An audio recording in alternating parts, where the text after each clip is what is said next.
وألف بين قلوبهم لو أنفقت ما في الأرض جميعا ما ألفت بين قلوبهم ولكن الله ألف بينهم إنه عزيز حكيم.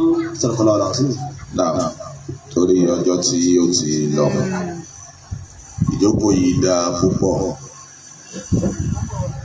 ṣùgbọ́n ọ̀pọ̀lọpọ̀ níbi èèyàn bá pọ̀ sí ni àwọn èèyàn máa ń rò ní ìjókòó ńlá àmẹ́yìí tí a jókòó yìí ìjókòó ńlá lọ́jẹ́ ọ̀fẹ́ bọ́jẹ́ pé a ṣẹ̀ṣẹ̀ introduce rẹ̀ sí ara ayé ni ọkí bàbá wa ìmáàmù àgbà nírèwọlé Sheikh Salman aláyọ̀ ayọ̀ alámàbáyọ̀ ǹjẹ́ o alálùkò alọ́dọ̀ ọlọ́run nírèwọlé tóbi ẹ má ti pín nǹkan nírèwọlé ó tóbi pọ̀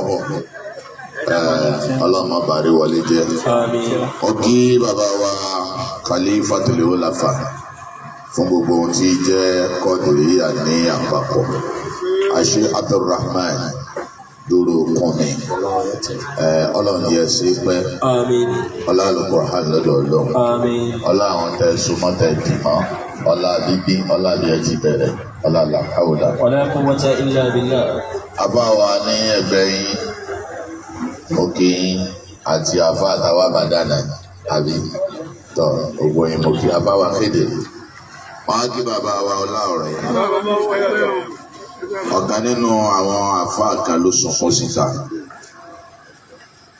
ṣe mọ̀ pé bẹ́ẹ̀ bá ń pè nǹkan ọkàn wọ́n gbé da ọkàn tọ́kàn bá fẹ́ fàyà yẹn ó sì kí ni ó kéde ó ní nàbà ní yàlálẹ̀ àmọ̀ sáhàdà máa léyà fi sùdúrì hìmì mọ̀ dáadáa ọlẹ́yìn èèyàn lè gbà wọn o nàbà ní yàlálẹ̀ àmọ̀ sáhàdà gbogbo àwọn ọmọ wọn pátọ́ mọ́ àlè ni wọn. Bàbá náà ní ẹ̀sìn sọ bẹ́ẹ̀ wọn ò sì bí wọn fún ẹlòmíì kò sì tí ì sáyé DNA tọ̀ ọwọ́ ní kí lọ́fà tó ń fi pè wọ́n bẹ́ẹ̀ ni pé máa lé yàfi ṣùṣù orí mi mọ́ dàda kò sí fẹ́ òun bàbá wọn nígbà yà wọn. Bàbá yìí náà lọ dúpẹ́ lórí Ọlọ́run torí pé bàbá lè fẹ́ràn ọmọ lè mọ́ fẹ́ràn bàbá padà abẹ́ ẹ̀kọ́ ni Ànábì inú àfẹ́rìn ọmọ ẹ̀ inú ìdánilẹ́kọ̀ọ́ tí bàbá wa Sheikh Baluraji Nìbàdàn radiyallahu anhu tí wọ́n sì fún wa nígbà tá a tẹ̀lé bàbá Sheikh Masoudi lọ ọ̀dọ̀ wọn Ìbàdàn ìpè tí bàbá bá fẹ́ràn èèyàn tó bá fẹ́ràn ọmọ ìwọ olùkọ́ fẹ́ràn bàbá rẹ padà táǹsì Ọlọ́run wá sí bẹ́ẹ̀ fún yín ẹ fẹ́ràn àwọn ọmọ nígbà tó Ọlọ́run wá fẹ́ ṣàánú àwọn náà wọ́n wá fẹ́ràn yín ó di dandan kí wọ́n ga jù báyìí lọ ó di dandan kí wọ́n ga jù báyìí lọ gbogbo yín ò ní wálẹ̀ ọ̀làlà àwòlà. wala quwwata illa billah. wọ́n kí àfàwà kọ́mọláfẹ́ alẹ́ àlèéfà ṣẹlẹ̀ sí o wàláhì azim ṣẹlẹ̀ sí mishkatul anwar gbogbo kọ̀ǹkan àfààní ìzáftákàrà lè àbútọ́lù yawman bi zayfihim wà àdáwò mimma yaksifu al-majida wal sharaf ọwọ́ ní kàfá kọ́lá mẹ́lẹ́kù tábì fakharan wà rif'atan mọ́dà dárí anàláha akzama bil kalam. àwọn sọ́jà àwọn ò fi hàn halẹ̀ àwọn tí ń lo dà ó fi hàn halẹ̀ wọ́n sì mọ̀ rí gbá ń bẹnu tí kò yìn bá wọn àfáwa ni kọ́lá mọ̀ tí kọ̀ǹkẹ́ fi ń kọ̀ǹkẹ́ òun gan fún rẹ kọ́ ní fàárí àtòpẹ́ ni tí ń fi ń kọ́ ni torí pé Ọlọ́run fi kálámù búra nínú Al-Qur'an. mo fẹ́ràn kọ̀ǹkẹ́ wàláhì al-azim mo fẹ́ràn kéèyàn mọ̀ nǹkan kọ̀ nẹ́sìmán wà nẹ́fìrà Ọlọ́run níjẹ́ ọba jẹ́ o àfáwa lẹ́gbẹ̀ẹ́ yín tọ́ kọ́mọláfẹ́ làfà náà tọ́ ní dẹni tá a padà máa kọ́ láfẹ́ padà olórí ẹbí nù wọ́n á kí ṣe wà tó sálẹ̀ wọ́n sọ̀rọ̀ kan fún àwọn afárasàkì lánàá bóyá wọn ò tí ì rántí ẹ rí i pé tí n bá kọ àtẹ́wọ́gbà àtẹ́wọ́ akọ 001 lánàá wọn ṣẹ̀ṣọ́ tó mọ 001 fún wọn wọ́n ní àfàtọ̀ sàlámì ní kọ́ máa ń sọ pé àtẹ́wọ́gbà alákọ̀ọ́kọ́ so láti wá kọ alákọ̀ọ́kọ́ wọn ni mo fi wá sọ di 001 so gbogbo wọn ni wọ́n wá ṣàdúrà fún yín lánàá bẹ́ẹ̀ ọlọ́run bá gbàdúrà yín ẹ dákun gbogbo ẹ̀yin àfọ àwa lọ́yẹ̀ kìkì mo ti kọ́kọ́ sẹ̀yìn tẹ́lẹ̀ torí tí programu bá rí bẹ́ẹ̀ wọn so ẹ dákun àforíjì mi Abdulrahman ẹ̀rí kéèyàn jẹ́ àfáà nínú ọgbà wàláì fàárí lánlá ni níjọ́ àwa náà ń bẹ́ẹ̀ gbogbo bí a bá dé báyìí ọlọ́run bá kíyèsí ní o afáwa àkútù ẹ̀kú làákàyè ọlọ́run ṣàlékún gbàdúrà yọba àṣọjọ kó ní bá pè àwọn èèyàn sí báyìí bí ìgbà tá a tà á tí yín náà wà gà ọlọ́run hàn ẹ̀yin ìyá wa lápapọ̀ gbogbo ẹni mo kí ọlọ́run jẹ́ jèrè láyé àti lọ́run ẹ sì jèrè àwọn ọmọ yín gbogbo ẹ̀yin bàbá wa tí wọ́n pè tẹ́sí gbìyànjú ọlọ́mọba pẹ̀lú yín ọlọ́lọ́pọ̀ hàn kí n má gba àsìkò. Assalamu alaikum wa rahmatullahi wa barakatuh. Wa alaikum assalam wa rahmatullahi wa barakatuh. Náà sẹ́rí ìjókòó yìí ó dùn mọ́ mi púpọ̀. Wọ́n sì ní al-jawdatu fil qillati fil kathra. Kì í ṣe kankan mo fi fẹ́ kí wọ́n torí ẹ̀ rìkọ́dù ẹ̀ bí ọ̀jẹ́ pé torí àti káyé lẹ́kọ̀ọ́ ni. Bàbá wa oníwàásí àgbáyé Sheikh Abdulrofih Abata àwọn ọlọ́run kọ́ fi káké Kùránì ká sì polo ọjọ́ tá a bá parí ẹ̀ fara ayé àwọn ọlọ́run kọ́ fi sínú làákàyè wọn. ẹ rí i pé gbà tí bàbá wá síbi mọ́lìdí wa bàbá sọ pé àwọn ń ṣe Kùránì 66 tọ́ba wá dìgbà tí ó parí wọ́n wá ń parí rẹ̀ ní nisfu Sha'ban ẹ mọ̀ sá sí wọn nílọrin wọ́n sì àtẹ́ǹdì ibẹ̀. ẹ bá rí báwọn yẹn ti páàkì lọ láwọn olówó láwọn ọlọ́lá àfá tí kò wá ń sáré wá bò nínú gbígbà àdúrà wa. nígbà mo débẹ̀ èèyàn mọ̀ pé alukurani ó ní agbára. ẹ̀ǹgbọ́n yá àfa wa Sheikh Abdulrofih aláyọ̀ àwọn náà bẹ̀rẹ̀ sí í sí nílẹ̀ yìí tùmọ̀ gẹ́gẹ́ bí ibi tá a wà tá a mọ̀ ibi à ń ṣiṣẹ́ ìyípadà rẹ̀ tẹ́rí ìlú yìí ó yí padà sí dáadáa tí àwa tá ń bẹ ń bẹ tá a bá lè ní nǹkan méjì. alákọ̀ọ́kọ́ ẹ má jẹ́ àkàárẹ̀ gbogbo bí a bá ti gbọ́ gíga ẹ jẹ́ a máa lọ ọbẹ̀ kódà bá a rówó mú bọ̀ ń bẹ̀. tá a máa ń ro owó ìpín bíi tí náà ó sì ti ní mọ́wó bá wà láìyàn ní kò lójú kan. ẹlẹ́ẹ̀kejì èyí ọba gba kánáwó ẹjẹ́ akíra sí ẹjọ́ tí ọba wá báyìí yọ wà lódìdí ni ohun tí lù ú fi yí padà nù. Sheikh Abdulrofih wá gbìyànjú àwọn náà gbé jòkó alukurani 66 ń kalẹ̀ tí wọ́n máa ń ṣe àjọ̀dún rẹ̀. àmọ́ gbogbo ẹni wọ́n bá kọ́ dà nǹkan lẹ̀ yọ fara rọ ni o. bí ìgbà tí ọ̀sán náà ń bì kan tí wọ́n wá ní wọ́n fẹ́ kọ́kọ́ gbàgbé ó tún á jẹ́ ní òjò. ṣé mọ̀ pé gbogbo ara rẹ̀ ó tutù gbogbo aṣọ rẹ̀ ó tutù òun ní òtún wá dágù. ó tó padà di pé yọ wá dọ̀nà tí gbogbo ayé ọmọ gbà. tọ́ iná ni àfáwà àkútù náà wá bẹ̀rẹ̀ yìí bí mo ṣe dé ní ń béèrè lọ́wọ́ àwọn bàbá pé kí ló kọjú òkú wa yìí àbí wọ́n ní padà mọ́ gbọ́ wọ́n sì ti mọ̀ pé níjọ́ àkútù wa pè mí tẹ́lẹ̀ náà wọ́n ní jòkó Al-Qur'an táwọn máa ń ṣe inú mi wá dùn. ẹ dákun ẹ bá ń gbọ́ àyà yìí bismillahir rahmanir rahim. A'udhu billahi minash shaitanir rajim bismillahir rahmanir rahim. Qala ya rabbi. Qala rasulu ya rabbi inna qaumi takhasu asal Qur'ana mahjura wa kadhalika ja'alna li kulli nabiyyin aduwwan من المجرمين àbáwá kútu. وكفى بربك هاديا ونصيرا. Náà sẹ́ni kí ló fa ìyà tí ń jẹ mùsùlùmí láyé? Ìkẹyìn alukurani ni. Ìmá fi alukurani ṣáájú gbogbo nǹkan. Ìfọwọ́jẹ́ngẹ́lẹ́ mú alukurani. Ìmọ̀ ka alukurani sí. Ìmọ̀ pọmọ pàtàkì alukurani. Ohun tó sànẹ́bí dànẹ́bí jàmá kìnìrí alukurani.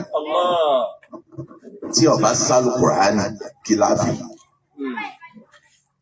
Àbáwá rọ́ọ̀sì. Alukurani yìí òun ni ẹjẹ́ àmọ́ pàtàkì ẹ̀. Òun ni ń pa nẹ́bí lẹ́kún ní. وقال الرسول يا ربي إن قومي اتخذوا هذا القرآن مهجورا. Ẹ bá rí tí àwọn àfa irú àwọn tí wọ́n ní wọ́n ká eré yẹn mọ́ lọ́wọ́ ni. Wọ́n ní wọ́n láàfà làwọn. Wọ́n ní wọ́n yé sàfà. Tọ́rọ́ lọ́run ti júwe àfà. Wọ́n ní nàmá yakhshallaha من عباده العلماء. Ọlọ́run ní tí gbogbo yín bá kọ́ bìbà tẹ́ ń pera yín láàfà tẹ́ ń pera yín láàfà. Tí n bá ṣe fẹ́ tí mo fẹ́ ṣẹ̀ṣà. Ẹni ọba bẹ̀rù mi ní. Òun làfà lọ́dọ̀. Àríbá yìí. وقال الرسول يا ربي إن قومي اتخذوا هذا القرآن مهجورا. ẹ wo gbogbo àwọn bàbá wa tí wọ́n lọ ní wọ́n ṣe xidima sí alukurani tó pọ̀ kọ wá sí èyí wọ́n pinnu alukurani tí ọjẹ wọn àwọn ò ṣe ìdímọ yẹn mọ́ àṣe ìdímọ alukurani mọ́ ní ọ̀pọ̀lọpọ̀ fi ń wá wà wà wọ̀nyẹ kébi ọ̀pọ̀ àfáà tó lálùkùránì lọ. Kò sí yẹ kó gùn kẹ́ ó borí àfáà tó ní kíni tó lálùkùránì. Àmọ́. وقال الرسول يا ربي إن قومي اتخذوا هذا القرآن مهجورا. Ànábì lọ́lọ́run wò. Inna qaumi àwọn tó rẹ́ mi sí. Àwọn jàmá mi àwọn ọjọ́ mi takazu. Àzàlẹ̀ kọ̀rẹ́ àdẹ́ màájúra. Wọ́n lálùkùránì yìí náà wọ́n yàn lódì. Wọ́n kẹ́yìn sí alùkùránì. Alùkùránì ọ̀ pàtàkì lọ́dọ̀ wọn mọ́. Ẹja wò lódì. Alùkùránì àì pàtàkì rẹ̀ lọ́dọ̀ wa mọ́. Òun ló bí kí wàhálà ọmọ ṣẹlẹ̀ sáwọn àfáà. Táwọn àfáà fi ń wàhálà káàkiri. Ní Mùsùlùmí fi ń wàhálà. Tẹ́ bá wo ohun tó kó pírọ́blẹ̀mù ságbo aláàfáà. Lónìí, ìrìn mélòó ní ń kéwú? Bàbá fẹ́ yanjú aláàfáà nù ní. Ká kọ́kọ́ wá ìrìn mélòó ní ń kéwú. A máa wá bá ẹ̀yin òbí gan tẹ́ ìfọmọlé kéwú wí. Alákọ̀ọ́kọ́ gbogbo ẹni wọ́n bá fẹ́ mú àlùkùránì wọlé rẹ̀ wọ́n wá gbá tí ọ̀dà o. Àyè fi gbá tí ń jó gbèjò ẹ dákun sómi ọbẹ̀ nú ẹ̀. Ọ̀pọ̀lọpọ̀ wa igbá tí ń gbèjò àbí igbá tí ń jó làmú lọ lé kéwú ọmọ tí ọ̀gbọ́n rìn mọ́ lọ́yà wá lọ lé kéwú. Ọmọ tí ń jalè ọmọ tí ń mugbó ọmọ tí ń parọ́ ọmọ tí ń mutí. Tẹnu ọ̀gá táwọn àfáà bá ṣiṣẹ́ lórí rẹ̀ tí ò mugbó mọ́ tí ò mutí mọ́ tí ò parọ́ mọ́ tó bá yáyọ́ yóò tún chẹ́ǹjì ni yóò chẹ́ǹjì ẹ̀ síbòmíì ni yóò chẹ́ǹjì ẹ̀ síbòmíì ni irú wọn ní dẹni tí fi Kùránì gbá yẹn tí ìjẹsìpé láì fi ní lọ́dọ̀ ẹ̀yin òbí ti ń wá. Ọ̀pọ̀lọpọ̀ tí ọba mọ́mọ́ lọ lé kéwú ẹjẹ́ ọjọ́ ọmọ tí ó gbọ́rọ̀ ẹjí fi àlùkùránì ẹ wo ohun tẹ́ fẹ́ fi gba àlùkùránì wọlé kẹba àmọ́ gbàgbà fúgbà. Ẹ rí bí àwọn ọmọ tó le bí Kùránì bá dára rẹ̀ bọ́ bá pa líle kan tí yóò lè kan nì. Irú ẹ̀ ní ó pé tó bá díjà alágbó wá sí máa lú ẹ pa. Abúlé àti òtún ló yẹn pa. Ẹ̀rí àbá yìí. وقال الرسول يا ربي إن قومي اتخذوا هذا القرآن مهجورا. Ayé bàbára Al-Qur'ani tó. Òun náà ni ọ̀jẹ́ kí gbòkátà máa bí yá máa àyà kejì. وكذلك جعلنا لكل نبي عدوا من المجرمين وكفى بربك هاديا ونصيرا. Ọlọ́run ní gbogbo àwọn ànábì tó lọ láyé kò sẹ́ni tí ọlọ́ta. Ọba ti pé torí ọ̀tá ló fi lọ wo awo. Bí àwọn bàbá wa ló kún mi ṣe sọ. Ọba ti pé torí pé ó sì ń ta ló fi lọ sẹ́fà. Ọba ti pé nítorí àìríjẹrímu ló fi lọ gérí. Àfà kí ló wí. وكذلك جعلنا لكل نبي عدوا من المجرمين. Àdúgbà ń gbogbo ohun téèyàn bá ti fẹ́ ní jàdúgbà. Mujrimi náà níbi tí ń gbà kàn án. Kìí ṣe dandan ni kó jẹ́ pé ẹni tí ò kírun nìkan. Ohun tí ń ta buwọ́ ni mujrimu ti ẹnu ni. وكفى بربك هاديا ونصيرا. Ọlọ́wọ́ ní báwo làwọn ànábìnrin ṣe wá gbà tí wọ́n èrí ṣẹ́gun tí wọ́n èrí jẹrí tí wọ́n èrí jẹjà tí wọ́n èrí lèkè tí wọ́n èrí mórí bọ́ wákàfà. بربك هاديا ونصيرا. Ọlọ́run ni wọ́n dúró tì. Ọlọ́run ni wọ́n dúró tì lójú ọ̀rọ̀ ń bẹ́ẹ̀. Ẹ rí i pé mo mú tírà yìí jáde ẹ̀ ń wò ó lọ́wọ́ ni. Islam fi Nàìjíríà ti bàbá Sheikh Adam tí wọ́n sì sí ní 1971. Àfà torí láàánú ni ọ̀jẹ́ kí n fẹ́ gbé fún ẹnìkan kọ́ bá mi kà kí n fi wá bá kóòtù kì. Tọ̀ ìwọ̀n bá díẹ̀ náà mo fẹ́ kà níbi amen àṣìbábilẹ̀ ń ti zọ́ọ̀rì. Kẹ́lì mọ̀ yín pé Al-Qur'ani tí ìjọba Nàìjíríà bá recognize ẹ̀. Al-Qur'ani ló ti kọ́kọ́ gbìjà ìjọba Nàìjíríà níbi ogun Biafra. من أسباب انتصار نيجيريا على بيافرا. Ọ̀rọ̀ ni bàbá ṣe Ádámọ̀ ń sọ ni àfà tójú ẹ̀ tó lé tó tóde àfà tí ò ní sọ̀sọ̀kúsọ.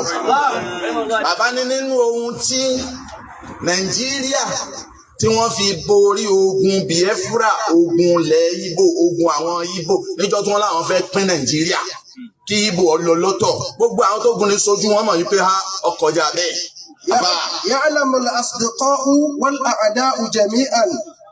Wọ́n ní ẹni ó fẹ́ Nàìjíríà àtẹni tí ó fẹ́ ẹni ó fẹ́ Ìsìlámù àtẹni tí ó fẹ́ ẹni ó fẹ́ Kùránì àtẹni tí ó fẹ́ wọ́n mọ̀ bẹ́ẹ̀. أن نيجيريا لم تنتصر بالأسلحة ولكنها بعون الله تعالى. Wípé ìborí ìṣẹ́gun tí Nàìjíríà rí lórí àwọn Ìgbò níjọ́ náà àwọn ojúkú. Àfà بعون الله تعالى. kì í ṣe yí pé àwọn nǹkan ẹ̀jà tí wọ́n kó jáde bíi bọ́ǹbù níjọ́ náà ohun tí Nàìjíríà ní àwọn Biafra ti ní jù wọ́n lọ. Kì í wá sóhun irinṣẹ́ ohun nǹkan ẹ̀jà wọn ọmọ ogun òun nìkan ni wọ́n fi ṣẹ́gun wọ́n padà bẹ Ọlọ́run lọ́wọ́ ẹ̀. لم يزل مسلمو غرب إفريقيا يعتقدون بتأثير الصلوات والأدعية والأذكار. Haúsá ti pẹ́ ńláyìn tá a máa ń kẹ́ ń sọ̀rọ̀ ni. Haúsá ti pẹ́ ńláyìn bá a dá Yorùbá ní sẹ́lẹ̀ àtúnbá wọn wájú. Torí pé àwọn ti pẹ́ ńláyìn láyìn kíni bí tàfírì. بتأثير الصلوات والأدعية والأذكار. Àwọn ti mọ̀ yí pé gbogbo wọn àwọn bá fẹ́ wá láyé wọn á fi náfìlà kojú ẹ̀ wọn á fàdúrà kojú ẹ̀ wọn á fi sàárà kojú ẹ̀ ibi ọ̀yá gbogbo ẹ̀yin tó ṣe é pé náfìlà lẹ́yìn mọ̀ ó yẹ mọ̀ yẹn gbogbo ẹ̀yin tẹ́ bá mọ̀ nǹkan sà ó yẹ mọ̀ sà gbogbo ẹ̀yin ń sàárà wọn pa àwọn olówó wọn jọ ní àwa ò rí kíní yẹn papọ̀ lọ́dọ̀ wa yìí. على الكائنات لذلك لا يتركونها في كل حال من أحوالهم. Òun ló fà á tó fi ṣe pé àwọn Haúsá ò lè fàdúrà lẹ́nu bí gbogbo ṣe sí wọn wọn fa Al-Qur'ani ilẹ̀ Al-Qur'ani sì làá pààtì sẹ́gbẹ̀ẹ́ kan àbá. فدائما يقدمون النوافل للصلاة والصيام والأذكار والصدقات على كل مساعيهم. Bàbá ní gbogbo ìgbà lọ́pọ̀lọpọ̀ ìgbà iná ni wọ́n máa ti àdúrà síwájú, wọ́n máa ti àwọn nẹ́fìlà síwájú, wọ́n máa ti àwọn sàárà síwájú wípé à ń fẹ́ nǹkan báyìí. Ẹ rí i pé ńgbà tí Abacha náà tí kì í bá sọ Ọlọ́run tó fẹ́ gbà wá lọ́wọ́ yìí lóye ní kí wọ́n ké Kùránì 1 million káàkiri orílẹ̀-èdè Nàìjíríà, àníyàn tó ń fẹ́ fi ké lọ́lọ́run ọ̀gbà tóró ti ní wàánu nazzilu minal Qur'ani ma huwa shifaa'un wa rahmatun lil mu'minina wa la yazidu zalimina illa khasara. Al-Qur'ani ò ní ti àbòsí lẹ́yìn. Òun ló fà á nígbà tó fi di kó ní wọ́n ké Kùránì 1 million sàárà àti ọ̀kájú ẹ̀ náà nìkan mú wọ̀ náà nílẹ̀. Ẹnjọ́ wọn ó sì sàárà àdúrà ní Abacha jáde láyé. Bẹ́ẹ̀ ni tó bá lọ jẹ́ ìpọ́lọ́wọ́ òmu kó ńlẹ̀ Kùránì ni ó ṣe ohun tó fẹ́. So Kùránì yẹn la wá pàtàkì mọ́. Lọ́pọ̀lọpọ̀ àfáàfin wàhálà lónìí. ولما فوجئ العالم باغتيال أحمد بلو وأعوانه تعطلت حواس المسلمين جميعا في نيجيريا. Bàbá nígbà tó wá di pé ìró jáde pé wọ́n ti pa Ahmadu Bello, ó wá rí àwọn mùsùlùmí nígbà náà lọ́hùn. وأعوانه تعطلت حواس المسلمين جميعا في نيجيريا وما حولها لمدة 3 أشهر. Ọ̀rẹ́ àwọn èèyàn gbogbo nǹkan dúró gbáǹdì fún oṣù mẹ́ta gbáko. فكرهم. Náà tí làákàyè wọn sọ ohun tó kàn mọ́. ولما عاد إليهم صوابهم Ṣùgbọ́n gbọ́ padà yá tí làákàyè padà dára wọn. دعا أمراء المسلمين في شمال إلى عقد اجتماع جمعية نصر الإسلام. Nígbà náà wọ́n á pe àwọn aláṣẹ nílẹ̀ Haúsá, wọ́n á pe wọn jọ lábẹ́ Jama'iyatu Nasrul Islam. فاجتمعوا Gbogbo wọn kó jọjọ náà. كادونا. Ní Kaduna wọn ṣe ìpàdé náà. وهناك قرروا إعلان أسبوع الصيام. Ẹ máa gbọ́ o, ìwọ tí sòrò ń bá fínra tó lè gbà wẹ̀, o sì lọ fẹ́ bọ́ ń bẹ́. Ẹni tó fẹ́ lọ báyìí náà ní sòrò. Ìṣòro ọ̀tún kún sòrò fún wa ni. Ẹ̀ńgbà wọn wá ṣe ìpàdé wọn. قرروا إعلان أسبوع الصيام. Nígbà náà ni wọ́n á ní ọ̀dà ẹjẹ́ á kéde ààwẹ̀ ọ̀sẹ̀ kan fún gbogbo ohun tí jẹ́ stéètì wa. والاعتكاف في المساجد. Ọ̀yá gbogbo ẹ̀yin tẹ́yìn bá mọ̀ yín pé ara tí yín máa balẹ̀ sí mọ́sáàsì ẹ̀yin mọ̀ lọ gbé mọ́sáàsì. Lórí Nàìjíríà yẹn wá lẹ̀ ń gbà lọ́wọ́ Haúsá. لأداء ختمات من القرآن في كل بلد. Ọ̀yá ẹ máa ké Kùránì, ẹ máa ké Kùránì, ẹ máa ké Kùránì kalẹ̀. في كل بلد وفي كل قرية. Gbogbo tabulé ti létò gbogbo wọn ni wọ́n ń ké Kùránì. في الإقليم الشمالي. Nílẹ̀ Haúsá lọ. لتوصل بذلك إلى الله. Tọ́ wọ́n ń fi ẹja àdàdo bẹ̀, wọ́n ń fi ń rawọ́ rasẹ̀ sọ́lọ́run lórí ọ̀rọ̀ Nàìjíríà. Àdúrà ní lọ́wọ́ gbà ní Nàìjíríà fi wá padà borí Biafra. Ọlọ́run wá gbé agbára àwọn fún àwọn Haúsá. Lónìí à ń pariwo pé Yorùbá ló wà ń bẹ̀. Yorùbá tó wà ń bẹ̀ mọ̀ pé òun wà báyìí náà mú. Ọ wà pẹ̀lú orúkọ ni. Gbogbo ohun tí ń bẹ lábẹ́ rẹ̀ Haúsá ni. Tọ́ba ọ̀hún náà mọ ohun tí ń jù ú lẹ̀ fún wọn tó fi lè mọ ọbẹ̀ ń bẹ̀. Ọmọ ohun tí ń jù ú lẹ̀ fún wọn tẹ̀fí tí ìgbàriwo. Níjọ́ tí ọ̀rọ̀ bá ju ohun tí ń jù ú lẹ̀ fún wọn mọ́ ẹ̀rì ohun tí ó ṣẹlẹ̀. So kí ló bá wọn débẹ̀? Alukurani ni. Alukurani yẹn ni wọ́n ń bẹ lọ́wọ́ tèmi tiẹ̀. Ọ̀pọ̀lọpọ̀ wa ń wàhálà. Ọ̀pọ̀lọpọ̀ wa ń dààmú. Bí nǹkan bá dé ẹ̀ pé Kurani mọ́. Bí nǹkan bá dé ẹ̀ ṣe sàárà mọ́. Bí nǹkan bá dé ẹ̀ ṣàdúrà mọ́. Gbogbo ẹ̀ wá àwa lọ́gbọ́n ọgbọ́n tán. Alágbára gbogbo ẹ̀ jákulẹ̀. Ẹ̀yà ajá padà sọ́dọ̀ Ọlọ́run ká padà sídìí Al-Qur'ani. Àbáwá ti jó kọ̀tán wọ́n ní fàfẹ́rù. Ká sá kúrò lára gbogbo nǹkan. Ká sá kúrò lára gbogbo nǹkan. Ẹ jẹ́ á sá padà sídìí Al-Qur'ani. Ká lè bá a sá padà sídìí Al-Qur'ani ní àbáwá Hasan àkótó ń pè wá sí. Làwọn fi ìjókòó Al-Qur'ani lọ́lẹ̀ láyé. Ẹ̀mí tí ń wá darí ọ̀rọ̀ dúró sí ẹ̀dá gbogbo àwọn ọ̀dọ́ àfa ẹ̀jẹ̀ á nífẹ̀ẹ́ ara wa. Ẹ jí kówó ronú ohun tọ́kàn. Dandan kọ́ ni kí gbogbo wọn dára kan náà. Wọ́n náà tún ro wọn ká ọ̀ka ló ń gbédè yìí. abẹ́ ẹ̀kọ́ ni tí àbá Hasan bá fi bẹ́ lọ́hùn tí tọ́ba tó di nílá àwọn kan ó tún jowó ẹ̀ na Ramadan lecture ti kárí ó tún ti lé gan ẹ ti rí báyìí so ẹ tún jẹ́ àrònú nǹkan míì tọ́kàn afáwa Fawzani ní ẹni ẹgbọ́ gbèmgbèmù tí wọ́n ròyìn ní ó ronú wọn kàn yìí akadá wà jáde náà lè yà bá àdá a lè lò ṣùgbọ́n kò pé káwa ní ọmọ gbà kọ́nà ẹ̀jẹ̀ àrònú wọn kan afáwa Hasan mo dúpẹ́ fún ròrí yín mo sì kí Ọlọ́run lára ròrí yín Ọlọ́run wà bá wa sọ ọ́ dìjòkó náà ṣéèkù wa mọ́bùdí alimọ́bùdí nílùú Kútọ́nù